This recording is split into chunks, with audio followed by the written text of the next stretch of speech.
Amen sa mga kapatid. Para sa ating morning revival preview, ang schedule natin ngayon ay week 48, day 3. So magbabasa na ako ng mga Bible verses natin. 2 Peter 1:19. And we have the prophetic word made more firm, to which you do well to give heed as to a lamp shining in a dark place until the day dawns and the morning star rises in your hearts. So, dito binanggit na meron tayo. Isang bagay na meron tayo. Sabi niya, we have the prophetic word. Hindi lang word, prophetic word. Alam niyo kasi yung prophetic nanggaling sa salitang prophecy. Prophetic, prophecy. Oo. Na tumutukoy sa mga salita na binigay sa atin bago ang mga kaganapan sa mga darating na panahon. Yan. Matindi yan. Sabagat ang mga tao ngayon, nabubuhay lang sila sa mundo eh. Nabubuhay sila. Kumakain, umiinom, nag-aasawa, nagtatrabaho. Yan lang yung buhay nila. Subalit tayo merong prophetic word. Na ang ibig sabihin, meron tayong salita na kung saan ang salitang ito ay tumutulong sa atin upang bigyan tayo ng liwanag sa mga darating na kapanahunan. Malinaw, katulad ng isang ilawan sa gitna ng kadiliman. Kaya, ibig sabihin, napaka-bless natin. Hindi tayo nandito sa mundong ito ng bulag. Kundi malinaw tayo ano ang mga magiging kaganapan sa darating na kapanahunan.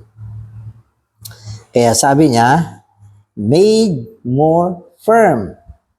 Kapag meron kang prophetic na salita, ang salita ay firm, ikaw ay maging firm din, matatag. Amen.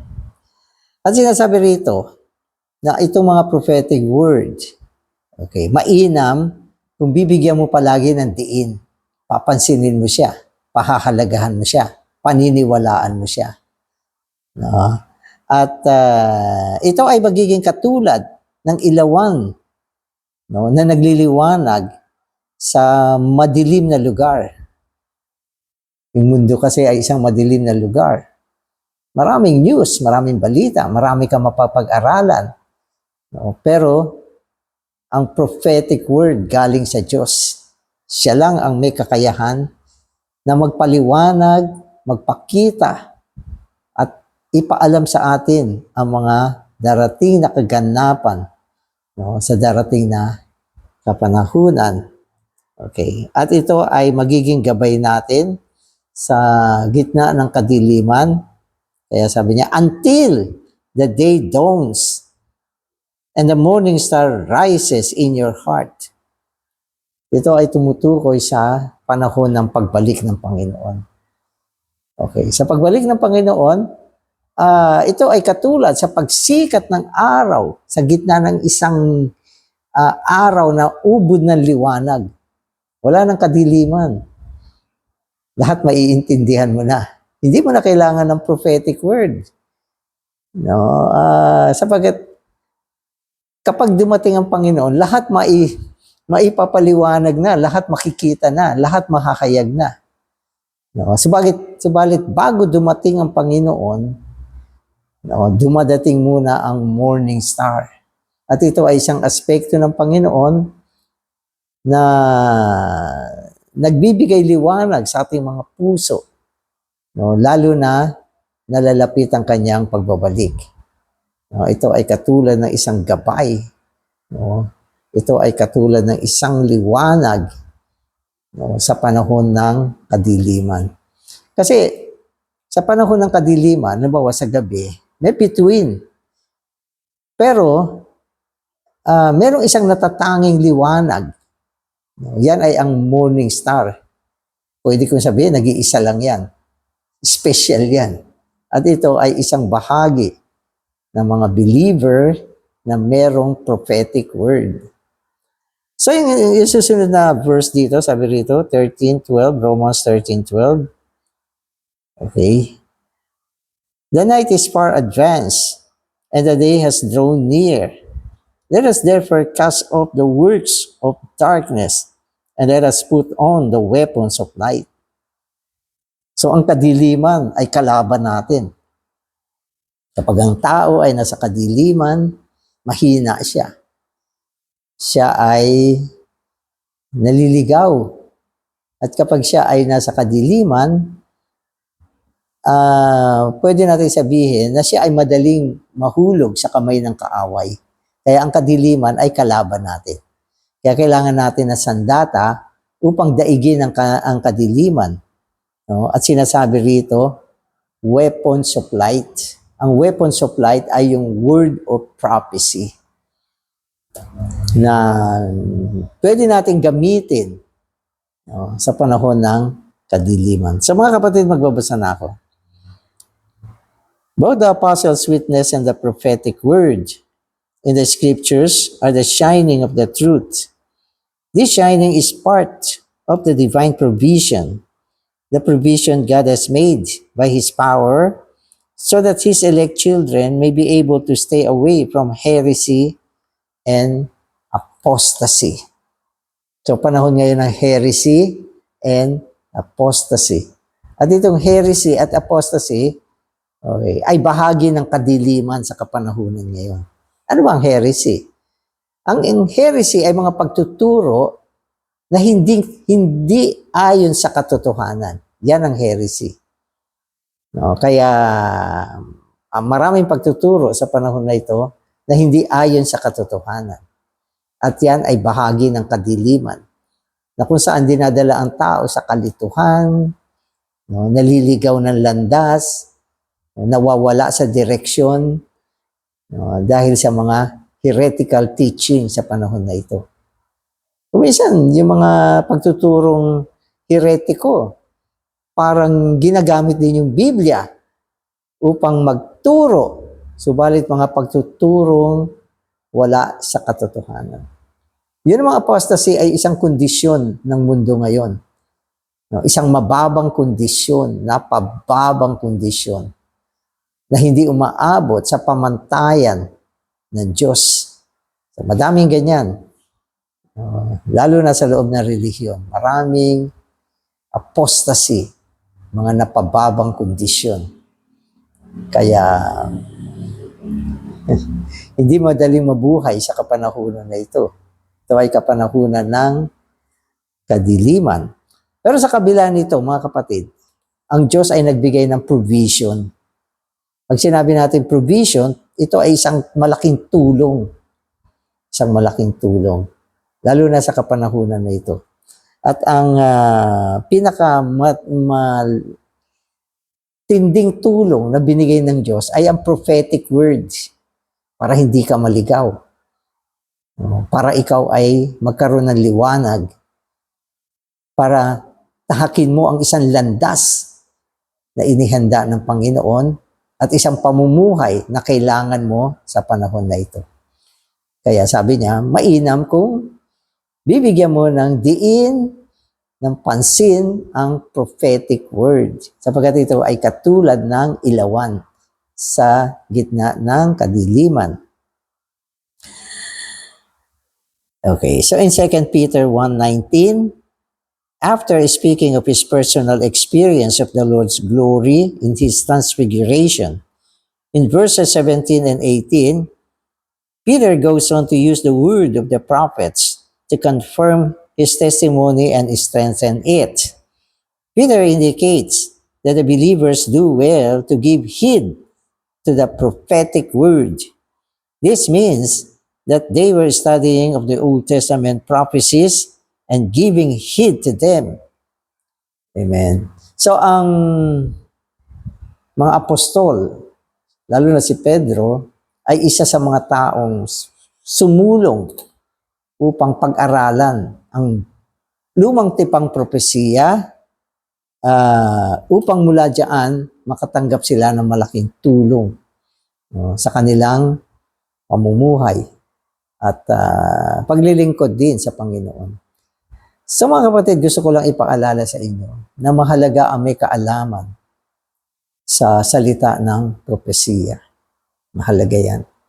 Kailangan magbasa tayo ng Biblia, no? At samahan natin ng pagbabasa ng ministeryo upang maging malinaw tayo tungkol sa mga propesiya na naitala sa loob ng Biblia. Hindi lang sa lumang tipan, maging sa bagong tipan. So magbasa tayo, no, upang makita natin at mapag-aralan din natin ng tama ang mga kaganapan na darating sa kapanahunan. No, hindi lang basta kung ano naririnig natin, yun ang ating pinaniniwalaan. Sapagkat kung mali ang naririnig mo, mali ang mga paliwanag, malalagay ka sa apostasy. Mapapababa ang kondisyon mo. Kaya mahalaga ang word of prophecy or prophetic word. Amen. So today's reading na ako. Peter likened the word of prophecy in the scripture to a lamp shining in a dark place. This indicates that this age is a dark place in the dark night, and that all the people of these worlds are moving and acting in darkness. Amen. So, sinasabi uli sa atin ito na ang buong mundo ngayon, buong sanlibutan, ay isang lugar ng kadiliman. At ang panahon ngayon ay isang panahon ng kadiliman. Panahon ng kadiliman, lugar ng kadiliman. Ang ibig sabihin, maski saan ka pumunta, nandiyan dyan ang kadiliman. Sapagkat ang mundo ay napupuno na marami mga pagtuturo, na punong-puno siya ng heresy. Kaya yung mga tao ngayon nagkakaroon ng mga debate. At gusto nilang dalhin ang mga tao sa mga maling pagtuturo. Parehong mali ang pagtuturo, nagdidebate pa rin. Kaya yan yung kapanahunan ngayon. At ang situation ay sitwasyon ng pagkababa. Ang dami, lalo panahon ng internet ngayon. Marami mga pagtuturo na mabababa. At marami mga grupo na mga sumusulpot na ginagamit nila yung mga bagay na pwedeng kumiliti sa tenga ng tao, sa puso ng tao, bilang mga pagtuturo. Na ito naman ay salat sa katotohanan. Kaya napakababa ng sitwasyon. May heresy, may apostasy. Kaya anong kailangan natin? Prophetic word. Amen. Prophetic word. Amen. Okay. It also indicates that the prophetic word of the scripture, as the shining lamp to the believers, conveys spiritual light and that shines in their darkness. Not merely knowledge in letter for mental apprehension, guiding them to enter into a bright day, even to pass through the night, the dark night, until the day of the Lord's appearing dawns. Before the Lord, as the sunlight appears, we need His word as light to shine over our footsteps. So ganito kasi yan eh. Sinasabi sa atin, yung panahon ngayon ay panahon ng kadiliman. At ang lugar na kung saan tayo ay nabubuhay ay lugar ng kadiliman. At ang panahon na ito ay matatapos din. Dadating ang isang panahon ng liwanag. Panahon ng liwanag. Okay. Katulad ng mundo o ng araw. Diba? Merong gabi, merong araw. Sa gabi ay panahon ng kadiliman. Madilim. Diba? Gabi yan. At pag sumilay na yung araw, sumikat na siya, panahon na yan ng liwanag.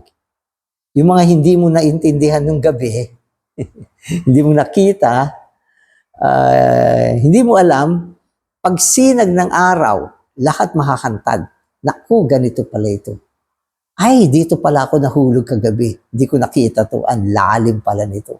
Muntik na akong may mangyari sa akin. So marami ma-explain. Lahat maiintindihan mo pag silay ng umaga. Okay. So anong panahon na meron tayo ngayon? Panahon ng gabi ngayon, mga kapatid. Madilim, no? At tayo ay nasa panahon ng kadiliman. Kaya sa panahon na ito, kailangan natin ng liwanag hanggang umabot tayo sa panahon ng liwanag na tumutukoy sa pagbabalik ng Panginoon. Gusto ng Panginoon sa gabing ito, ikaw ay mabigyan ng liwanag sa pamamagitan ng salita ng propesiya, sa pamamagitan ng prophetic word. Gusto niya ngayong gabi. Huwag ka na mag-intay ng umaga. Ngayong gabi ay bigyan ka niya ng isang ilawan upang makagalaw ka sa mundong ito. So, parang ganyan ang sitwasyon. At sinasabi natin, yung prophetic word ay liwanag, sinasabi sa atin. Sinabi ni Peter mismo, meron tayong prophetic word, no, na isang ilawan, okay, sa panahon ng kadiliman. At kailangan give heed, pansinin mo siya, bigyan mo siya ng diin. Ibig sabihin, maging gabay mo siya. Okay. So, ang prophetic word, hindi naman siya pagtuturo lang para maging malinaw yung kaisipan mo. Kasi, halimbawa, ako, nagda-drive ako. Okay. Sa gabi, pag nagda-drive ka, importante yung ilaw. Kaya yung car ko, ang lakas ng ilaw niya. Kasi may edad na ako. Ayoko ng madilim na ilaw. Minsan ay talagang humanap ako nung pina-install ko talaga yan. Minsan nagagalit yung kasalubong ko. Okay, so kung wala kang ilaw, lalo yung headlight, paano ka makakapag-drive sa gabi at makakauwi? Hindi mo magagawa yan. Yan lang ang paraan para makapag-drive ka, makapag-travel ka, at maging ligtas ang pagta-travel mo, makarating ka sa pupuntahan mo. So, liwanag ang mahalaga. Hindi yan isang pagtuturo, kundi ang prophetic word ay ang Panginoon mismo na nagiging gabay natin. Meron siyang kapangyarihan upang sa pamamagitan ng prophetic word, gabayan kanya. Oops, may mga maling pagtuturo, bigyan kanya ng liwanag, ilabas kanya dyan. Okay, mababa ang sitwasyon mo dahil naapektuhan ka ng kapaligiran, itataas niya ang sitwasyon mo. So mahalaga sa Panginoon yung panahon na ito ng kadiliman. Nais niya na ang kanyang bayan sa panahon na ito ay maging nasa isang maayos na kondisyon, ligtas na kondisyon, nabubuhay ayon sa presensya ng Panginoon, nabubuhay ng masaya at naniniwala sa mga magagandang pangako ng Panginoon sa darating na kapanahunan. So ito ay pinanghahawakan nila. Nagiging gabay nila. Nagiging liwanag nila. Nagiging karunungan nila.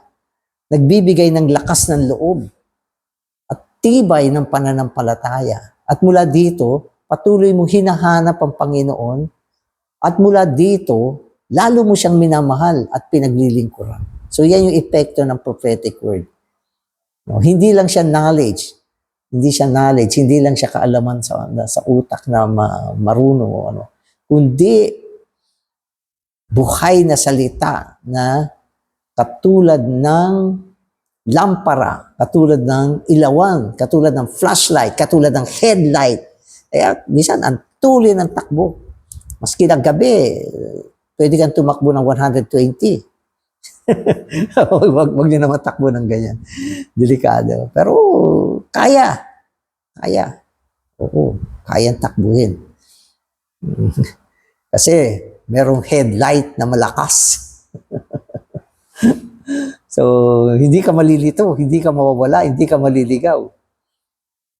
Okay. So, plus pa, meron kang GPS. So, may GPS ka, merong gabay. Okay, parang salita din yan.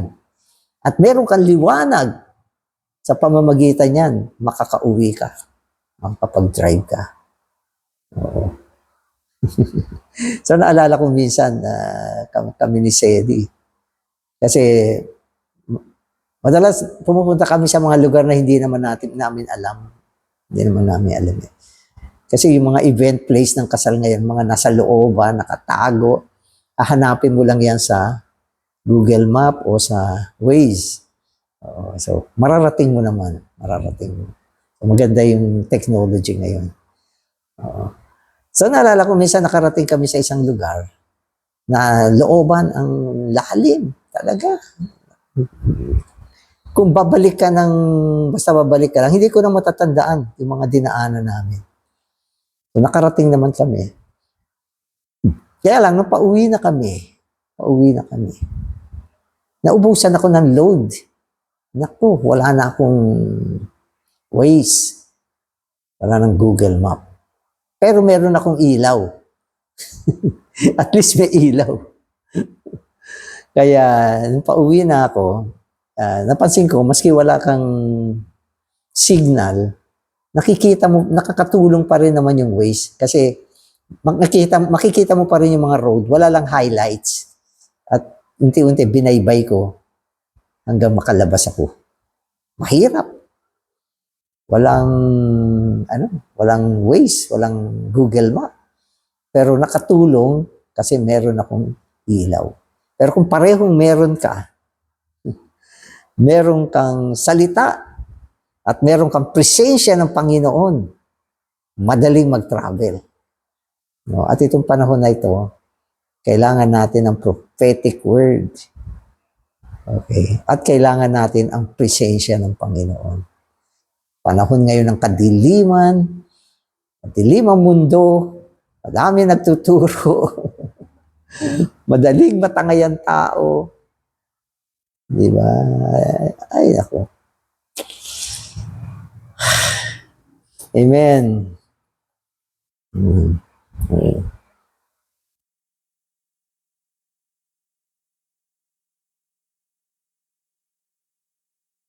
Okay, so, amen. Peter says that we do well to give heed to the prophetic word until the day dawns and the morning star rises in our hearts. So, ang dulo ng ating pagta-travel ay until the day dawns. Sabihin, dumating na ang Panginoon, lumiwanag na. No? At bago yan, meron tayong morning star. Ito ay bago dumating ang Panginoon. Okay. At itong morning star ay nasa ating mga puso. Diyan siya sumisilay sa ating puso. Ito ay ang buhay na presensya ng Panginoon plus yung prophetic word. This also is a metaphor illustrating a coming time that will be full of light as a bright day dawning, with the morning star rising before its dawning in the hearts of the believers who are illuminated and enlightened by giving heed to the shining word of the prophecy of Scripture. Okay. So, bago dumating yung the day dawns, sumikat ang araw, okay, kailangan meron ka munang morning star. Okay. At itong morning star, dinadala ito ng prophetic word sa ating puso o sa ating espiritu. Kung wala kang prophetic word, meron ka rin kadiliman sa loob ang nagbibigay ng liwanag sa ating puso bago dumating yung hangganan na kung saan ang Panginoon ay dumating na, sumilay na ang buong liwanag ng araw. So sa panahon na yan, hindi mo na kailangan ng morning star, okay? At hindi mo na kailangan ng ilawan sapagkat napakaliwanag na. No? Pero sa panahon ngayon, panahon pa rin ng kadiliman. Kailangan meron kang prophetic word. At yung prophetic word na yan, ay lilikha siya ng morning star sa loob mo. Kanina binanggit ko yung headlight, isa. Ano pa? Yung GPS, dalawa. Okay. Pero sa experience natin, mga kapatid, isa lang yan. Isa lang yan. Yung mismong prophetic word, siya rin yung magdadala ng morning star, ng liwanag sa iyong puso hanggang dumating ang day dawn. So, naintindihan nyo? Kaya ang matinding presensya ng Panginoon ngayon, bilang tala sa umaga, ay dinadala ng prophetic word. Kaya importante ang salita. Importante ang salita. Kung wala kang salita, wala kang liwanag sa mga mangyayari, sa mga darating na kapanahunan, hindi mo rin alam. Maaaring meron kang presensya ng Panginoon. Subalit, hindi ka malinaw sa mga bagay na magaganap sa darating na kapanahunan sapagkat wala kang prophetic word. Ang prophetic word ay nasa loob ng Biblia. Nasa loob ng Biblia. Ito ay mga salita ng Diyos na kung saan pinapakita niya ng malinaw ang mga kaganapan sa darating na kapanahunan. Kaya prophecy siya, prophetic. Ang prophecy ay mga salitang binanggit ng Biblia. Okay. Sa panahon na darating, ano ang mga magaganap, ano ang mga sign of the Lord's coming. Okay, anong gagawin ng Panginoon sa kanyang pagbabalik? At bago siya bumalik, ano pa yung mga mangyayari, mga paghuhukom. Okay, at tungkol sa mga overcomer, tungkol sa disiplina, sa kaparusahan. Lahat ito, bahagi ng prophetic word. Kailangan ang linaw mo sa mga bagay na ito. At kung meron ka niyan, meron kang morning star na sumisilay at lumiliwanag sa iyong puso upang ikaw ay gabayan sa kapanahunan na ito. Minsan nakakalungkot. May mga kapatid tayo sa recovery, ang baburning, ang lalakas ng espiritu. Pero biglang nawawala, natatangay ng kung anong nakatangay dyan, di mo maintindihan. Isa sa dahilan, dahil wala silang prophetic word. Hindi nila alam ang kasalukuyang darating. Ito ay mapanganib sa buhay ng isang believer. No? At kung meron ka naman prophetic word, sabi niya, take heed. Pansinin mo yan. Bigyan mo ng diin. Gamitin mo siya. No? At gawin mo siyang gabay ng buhay mo. Gawin mo siyang ilawan mo. So kaya mahalaga yung mga sinasabi sa atin. No? Tungkol dito. Amen. The believers do well. Okay. The believers do well. Mainam sa mga believer, ang ibig sabihin. To give heed in this matter, so that the prophetic word as a lamp may shine through darkness of apostasy until a day dawns upon them. Kaya ano bang mainam sa believer sa panahon na ito? Give heed to the prophetic word upang magabayan sila laban sa panahon ng apostasy. Ang bumababa ang sitwasyon ng mga believer ngayon. Habang tumatagal, pwede ko sabihin, dumadami ang believer. Ang dami, multiply. Kaya lang, yung downward ng apostasy sa panahon na ito, ang lakas, bumababa. No? Padami, pababa. Kaya kailangan natin ng word. Di ba? Prophetic word. Kailangan natin yan.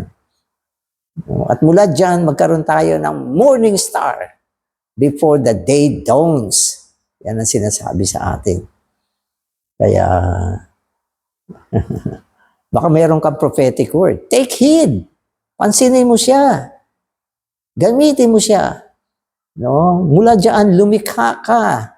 O hayaan mong lumikha ang Panginoon sa iyo ng isang morning star na kung saan makikita mo ang Panginoon araw-araw bilang liwanag mo. Amen. Amen. This will cause and encourage them to earnestly seek the Lord's presence and be watchful, so that they will not miss the Lord in the secret part of his parousia when he will come as a thief.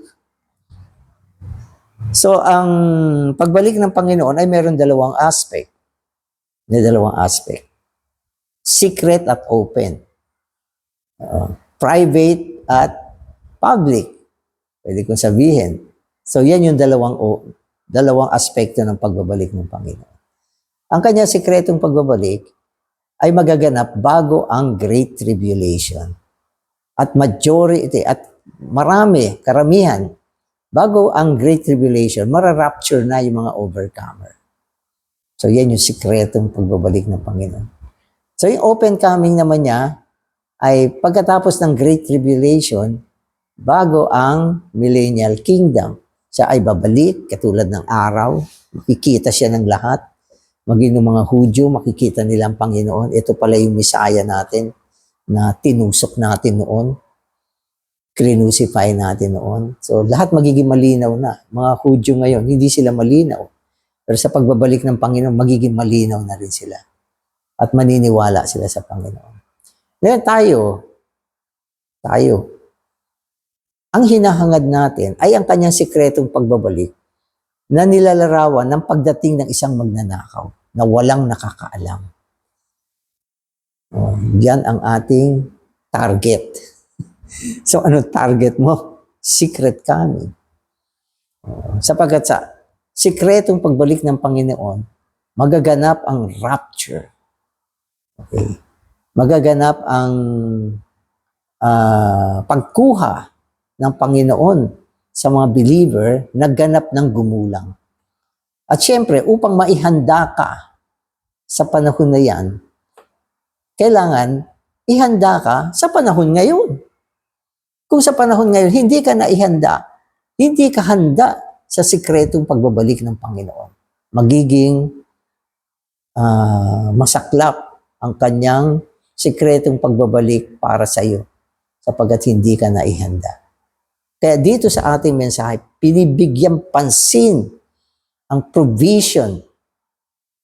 Provision siya. Alam mo yung provision? Ito yung sinatawag natin mga tulong na binibigay sa panahon ng pangangailangan. Provision. Di ba? Noong pandemic, may mga, yung binibigay. Ano ba tawag sa mga ganyan? Katulad dito, binigyan ako ng dalawang kilong bigas. Nilabas ko lang yung silya ko. Binigyan ako ng bigas. Provision yan. Pandemic yan eh. Minsan wala kang mabili, wala kang makain, mahirap ang sitwasyon. May provision. So, ganyan. So, itong prophetic word, provision ito ng Panginoon dahil madilim eh. Dilim, sabi ng Panginoon. Bigyan ko kayo ng ilaw. Kaya, importante yan. Upang sa ganun, maisalba tayo. Mula sa heresy, apostasy, maihanda tayo sa kanyang sikretong pagbabalik. Yun ang gusto natin. Amen. Okay, so the time that is very close to the Lord's appearing may be likened to early morning, at which time the Lord Jesus will be the morning star to His watchful believers. So binanggit ko ito kanina. Yung pagbabalik ng Panginoon, yun yung talagang daytime, na sikat na yung araw. Pero bago dumating yan, meron yung para madaling araw pa rin. Dadaan ka doon sa isang time na madilim pa rin yun. At doon, merong morning star. So yun yung panahon na yun. Pwede kong sabihin, itong panahon natin ngayon. Pwede, di ba? Ito ay madaling araw na. Nandito na tayo sa panahon ng madaling araw. Tumitilaok na yung mga manok. Ingay. Ano-anong ingay. So, yung mga pagtilaok ng manok, nakakatulong yan para magising yung mga tao. Dito sa lugar ko, walang mga manok na tumitilaok. Aso ang maingay dito. Ibig sabihin, walang mga sabungero dito sa paligid ko. Anyway, mga kapatid, madaling araw ay critical period. At sa panahon ng madaling araw, madilim pa yan. Kailangan mo ng morning star na nilikha sa iyo ng prophetic word. At ang gising mo, di ba? Maganda ang pakiramdam mo, may liwanag ka, maaliwalas ang damdamin mo, masaya ka. Oh Lord Jesus, tumatawag ka sa Panginoon, hindi ka nag-aalala, alam mo ang kinabukasan mo, alam mo ang mga magaganap na panahon, alam mo na itong mga lindol, dadami talaga yan, hindi na mapipigil yan. Ang mga gera, talagang tuloy-tuloy, maglalabasan yan. Sabagat yan ay mga propesiya na ang ibig sabihin, malapit na yung liwanag, yung bukang liwayway talaga. Malapit na. So, nandito tayo sa kapanahunan na dapat maranasan natin ang Panginoon bilang morning star, rising in our hearts, ang Ginoong Jesus. Amen. At pag naranasan mo yan, mararamdaman mo na napaka-bless mo. Napaka-bless mo. Meron kang ganyang feeling, meron kang ganyang liwanag, meron kang ganyang pagkasumpong sa Panginoon. Hindi yan katulad ng buhay mo ng mga nakaraang panahon. Madaling araw, gigising ka, pero alam mo, ang haharapin mo, trabaho, hirap ng buhay, kung ano-ano. At yung problema mo, bago ka natulog, nandyan pa din. Pero pag meron kang rising star o morning star, meron kang biyaya sa loob mo, meron kang kapahingahan, o meron kang kaaliwan mula sa Panginoon. So, dapat yung mga believer, humuhugot ng saya sa Panginoon. Humuhugot ng kapayapaan. Pag ganyan, pati body mo healthy. Oh, healthy. Bisan yung mga tao, tumatanda, nahihirapan na. Pero ang Panginoon, nagtutustos ng hindi lang ng lakas, kundi ng buhay, maging sa ating nasisirang katawan. Amen. Although all of this is true, Peter is saying something even more. Actually, in 2 Peter 1:19, Peter covers two matters at the same time. Okay, so may two matters na binanggit dito. He is saying that the entire world is a dark place. Okay, number one, sinasabi ni Peter, ang buong sanlibutan ay isang madilim na lugar. One. Okay. And that this present age is a dark night. Madilim na lugar, madilim na kapanahunan. Kasi nighttime eh. Ang nighttime ay madilim na oras. Okay. Ang mundo ay madilim na lugar. Wala kang kawala dito. No, maski saan ka pumunta, maski kailan, nasa kadiliman ka. So yun ang mangyayari sa'yo. Pag wala kang prophetic word na nagbunga ng morning star sa puso mo. Okay. If we did not have the prophecies of the Bible, we also would be in darkness, for we would not have a lamp. Ayan.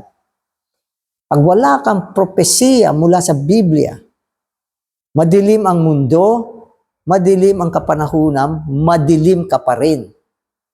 So yan ang sitwasyon kapag wala ang propesiya mula sa Biblia. So mga kapatid, magbasa kayo ng ministeryo, magbasa kayo ng Biblia at gawin natin ito sa liwanag ng ministeryo. At alam ko, ang recovery, napakadami nating material. Oo, wag na kayong humingi sa akin. Ang dami niyan. Oo. Minsan may isang nag-message sa akin, Brother Danny, gusto ko makita yung mga category ng overcomers. Namove ako ni Lord. Sinend ko.